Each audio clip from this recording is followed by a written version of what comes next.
তো এই বাদশা যার কাছে চায় আমিও তার কাছ থেকে সরাসরি নিলে অসুবিধা কোথায়? ফকির সিদ্ধান্ত নিল এখন থেকে আর সে বাদশার কাছে কোনো কিছু চাইবে না, নিজের প্রয়োজনে বাদশার কাছে কখনো চাইবে না, সে আল্লাহর কাছে চাইবে।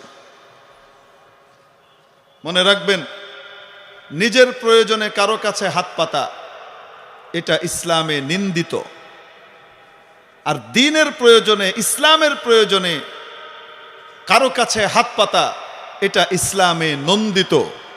নবী পাক মুহাম্মদুর রাসূলুল্লাহ সাল্লাল্লাহু আলাইহি ওয়াসাল্লাম নিজে দ্বীনের জন্য, ইসলামের জন্য সাহাবীদের কাছে হাত পেতেছেন, চাঁদা চেয়েছেন। ঠিক কি ঠিক না?